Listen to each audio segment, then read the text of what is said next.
Jesper Bratt currently sits third in the entire NHL in points. He's tied for 6th in assists, 9th in goals, 1st in power play points, and is amongst the league leaders in shooting percentage at 30%. Jesper Bratt is a star on a powerful New Jersey Devils team, so how is it that the speedster fell to the 162nd overall pick in the 6th round of the 2016 NHL entry draft? Let's deep dive into Bratt's path to stardom and find out what makes him so great. Jesper Bratt is one of many current NHL stars to be chosen in the 2016 NHL draft. But unlike Austin Matthews or Matthew Tkachuk, he wasn't chosen in the first round. He wasn't even chosen in the second round with Alex DeBrincat and Jordan Kyrou. He wasn't even chosen in the third round with Adam Fox. I could keep going, but you get my point here.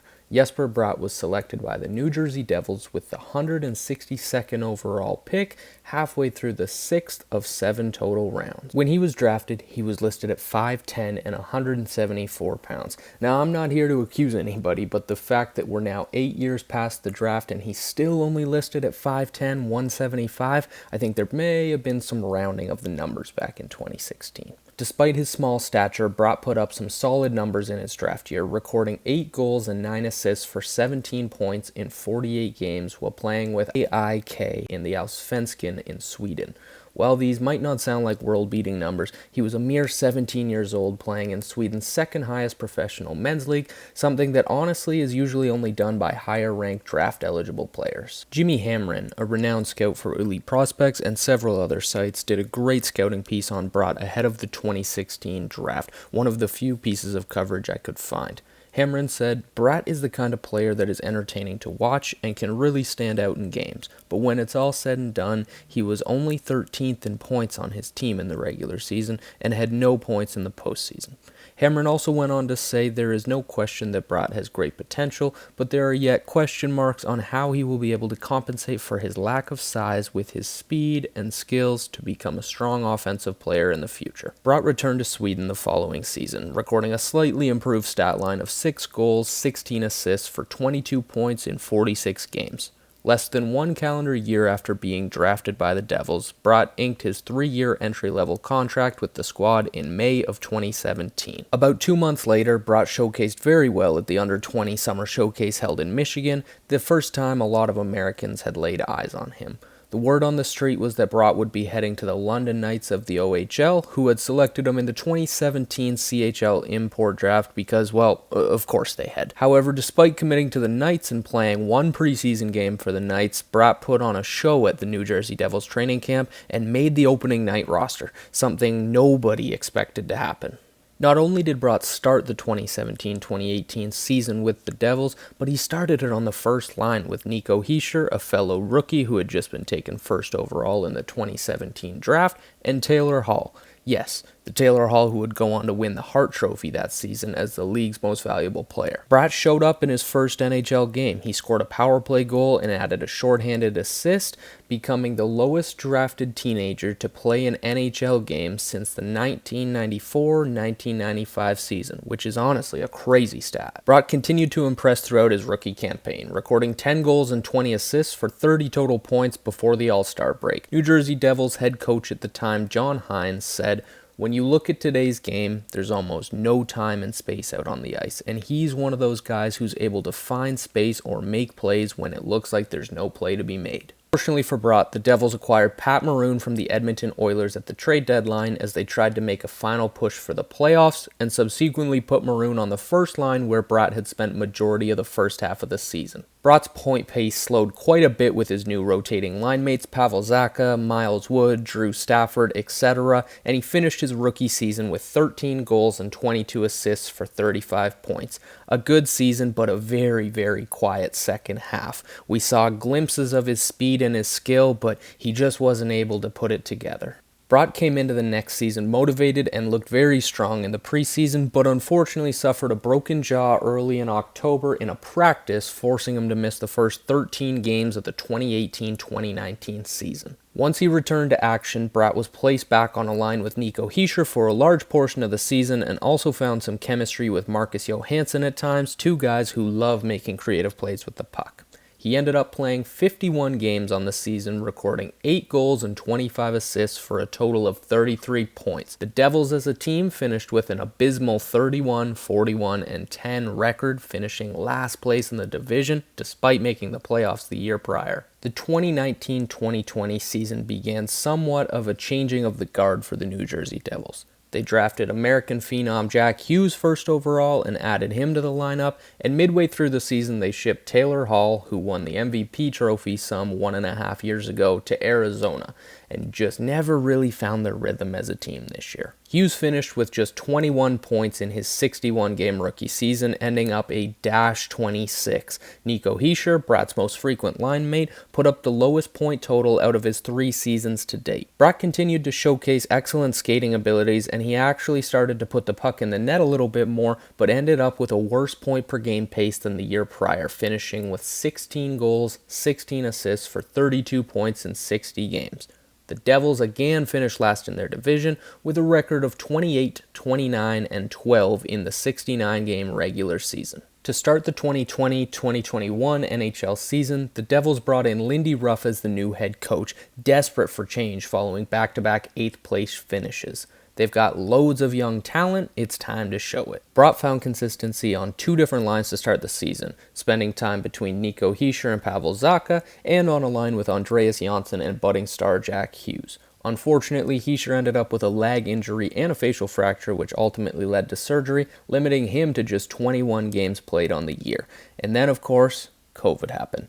The season was cut short, but Bratt finished with the best point per game pace yet of his career, finishing with .65 points a game, recording 7 goals, 23 assists for 30 points in 46 games. The Devils finished 7th out of 8 in the division, not really the improvement they were looking for. The 2021-2022 season, the one where we finally see the fully developed Jesper Bratt. He played 76 games, the highest total of his young career, albeit some years shortened by reasons beyond his control. He took 197 shots on net this year, blowing away his previous career high of 101. He finished with more than double the points he had a season ago, recording 26 goals, 47 assists for 73 points, finishing just 3 points shy of a point per game. Now, not only was the number of shots taken way higher for Bratt, but his shooting percentage increased from a lowly 6.9% to an elite level of 13.2%. Nico Hischier returned fully healthy and set a new career high in points with 60, as did Jack Hughes, who actually finished well over a point per game with 56 points in 49 games, but missed a large portion of the season due to a shoulder injury. Despite all these offensive upticks, the Devils finished 7th in the division again. However, we finally saw some great growth in their young players, confidence and poise in particular for Bratt. He's always had the skill and certainly always had the speed, but ask any player in any pro sport, they'll tell you confidence. Confidence is the key. This, in my opinion, was the first season where we saw Jesper Bratt hang on to pucks and circle back if he didn't see a good passing option, where in the past he would frantically fire the puck away. He seemed controlled, he seemed poised when he had the puck, as if he knew he had the skill to make a play as soon as the ice opened up, and of course he had the speed to do it. His ice time went up 1.5 minutes from the season prior, and about 3.5 minutes from 2 seasons prior. It was official. Jesper Bratt had arrived. Everyone expected the New Jersey Devils to be a better team in the 2022-2023 season. However, I don't think anybody expected them to be the second place in the division team that we saw. Bratt continued to find chemistry with Hischier and Hughes, each of the Devils' top 2 centers. He spent time on both of their lines, often getting lined up with Andre Palat, Eric Haula, or Thomas Tatar on the other side. Bratt continued to gain confidence, recording a new career-high 212 shots on net, and again increasing his shooting percentage, this time up to a whopping 15.1%. While Bratt isn't a defensive wizard by any means, he started to use his feet more to track pucks, smashing his previous high of 29 takeaways by recording 41. He showcased his deceptiveness and shiftiness all season long, forcing defenders to guess his next move and then capitalizing when they guessed wrong. More importantly, he doesn't just use his speed and agility for himself, but he uses it to open up ice and lanes for teammates, a skill that often goes unnoticed and underappreciated. This year, Hischier set a new career high with 80 points in 81 games, as did Hughes with 99 points in 78 games, while the unsung hero Jesper Bratt matched last year's total of 73 points, recording 32 goals and 41 assists in a full 82 games. A fabulous year for the Devils under Lindy Ruff, one of the most high-flying, high-scoring teams in the league. Now that we're almost up to date, let's dive in a little deeper thanks to NHL Edge. I've been saying all video long how fast he is, so let's take a look. Jesper Bratt so far in 2023-2024 has a top skating speed of 22.22 miles per hour, putting him in the 86th percentile of all NHL skaters. You might be thinking, Nick, that's not as good as you've hyped him up to be, but what truly makes Bratt elite is his bursts of speed, how quick he can get going, and how that affects the defense.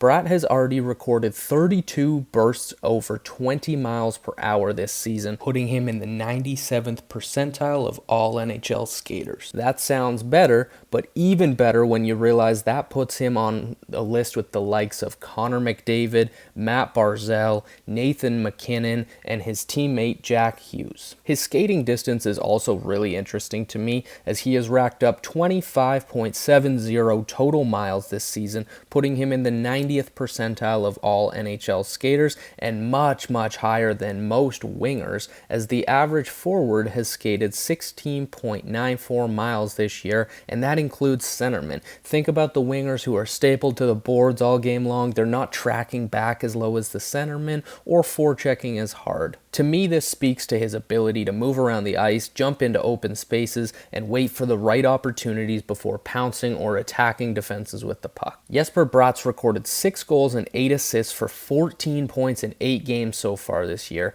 and while 10 of them have come while on the power play, it's extremely impressive what he has done at 5-on-5 this year as well. One of the more elusive, creative, and shifty players in the game today, Jesper Bratt is going to make himself even more of a household name this season. I fully expect him to flirt with 100 points this year, and while both Hischier and Hughes undoubtedly deserve the respect and credit they get, it's time we start paying Jesper Bratt some respect as well. Hischier and Hughes were both first overall picks, as they should have been, but it's super awesome to see a kid in Bratt who was undersized, offense only, 6th round pick, make such a mark on the game and be such an elite player.